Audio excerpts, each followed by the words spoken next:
Pernah kepikiran gak sih gimana caranya makanan yang kita makan itu bisa jadi energi buat kita mikir, gerak, ya buat hidup? Nah, hari ini kita bakal tur keliling pabrik mikroskopis yang super canggih yang sekarang ini lagi kerja non-stop di dalam setiap sel tubuh kita. Jadi, pertanyaan besarnya adalah, apa sih rahasia di balik perubahan energi yang luar biasa ini? Gimana caranya satu molekul gula bisa ngasih tenaga ke seluruh tubuh? Biar gampang, kita bakal ikutin perjalanan satu molekul gula ini lewat 5 tahap utama di lini perakitan seluler. Kita lihat prosesnya dari bahan mentah sampai jadi produk energi murni. Oke, pertama-tama kita perlu paham dulu nih misi utama pabrik ini dan kita kenalan sama pemain-pemain kuncinya. Semuanya itu berawal dari sini, glukosa. Ini adalah molekul gula sederhana dari makanan kita. Anggap aja ini bahan bakar mentah yang bakal jadi sumber tenaga buat seluruh pabrik. Dan ini dia produk jadinya, ATP. Inilah yang disebut mata uang energi universal. Setiap aktivitas sel, mulai dari yang terkecil sampai yang terbesar, bayarnya pakai ATP ini. Inilah yang bikin kita tetap hidup. Oke, sekarang lini perakitannya kita mulai. Di tahap awal ini, tujuannya simpel, nyiapin bahan bakarnya dulu sebelum diolah jadi energi besar-besaran. Proses persiapan ini ada 3 langkah. Pertama, di glikolisis, molekul glukosa yang besar itu dipecah jadi 2 molekul lebih kecil yang namanya pirufat. Kedua, pirufat ini diolah lagi jadi molekul lain, yaitu asetil-CoA. Anggap aja ini proses pemurnian bahan bakar. Nah, setelah murni, di langkah ketiga, asetil-CoA ini akhirnya siap masuk ke mesin utama pabrik, siklus Krebs. Nah, ini dia bagian yang jenius sekaligus agak aneh. Mesin paling utama di pabrik ini ternyata bukan tempat energi utamanya dibuat. Loh, kok bisa gitu ya? Ternyata, tugas utama siklus Krebs itu bukan buat menghasilkan ATP secara langsung. Bukan. Tugasnya adalah nge-charge baterai khusus. Baterai inilah yang nanti kita butuhin buat panen energi yang sesungguhnya. Jadi, ini semacam investasi jangka panjang. Kenalan dulu yuk sama kurir energi kita, NADH dan FADH2. Mereka ini kayak baterai isi ulang super canggih. Mereka diisi penuh dengan elektron berenergi tinggi selama proses glikolisis dan siklus Krebs. Tugas mereka cuma satu, bawa muatan super berharga ini ke tahap akhir lini produksi. Dan sekarang kita sampai di pembangkit listrik utama.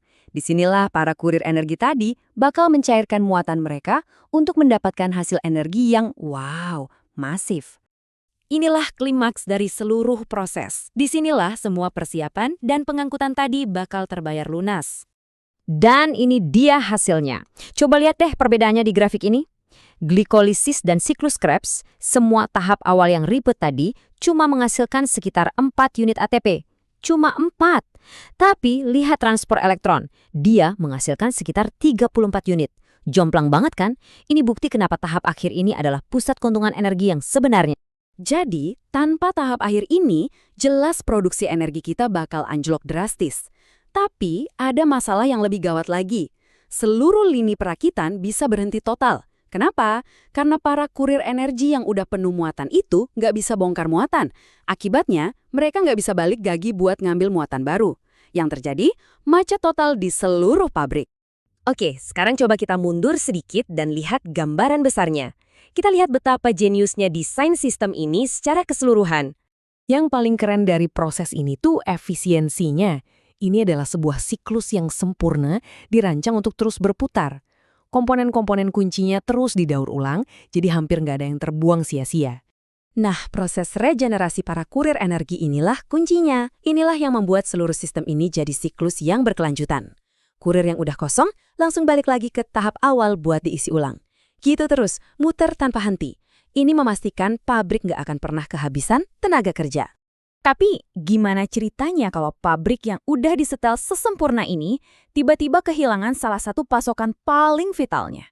Yuk, kita coba lihat apa yang terjadi kalau sistem ini kekurangan oksigen. Sesuatu yang kita hirup setiap detik tanpa kita sadari betapa pentingnya. Gini, oksigen itu perannya krusial banget di ujung lini perakitan. Dia yang bertugas menerima elektron dari para kurir. Tanpa oksigen, para kurir ini nggak bisa bongkar muatan. Mereka semua jadi terjebak. Dan ini menciptakan kemacetan beruntun yang merambat sampai ke belakang, menghentikan siklus Krebs, dan akhirnya seluruh lini produksi berhenti. Sistem terpaksa pindah ke mode darurat, yaitu fermentasi, yang hasilnya jauh lebih sedikit. Jadi, intinya yang perlu kita ingat adalah ini bukan sekedar serangkaian langkah atau reaksi kimia. Respirasi seluler adalah sebuah sistem yang terintegrasi dengan brilian, sebuah mahakarya rekayasa alam. Sistem ini dibangun di atas prinsip efisiensi, keberlanjutan, dan yang paling penting, ketergantungan kritis pada tahap akhirnya.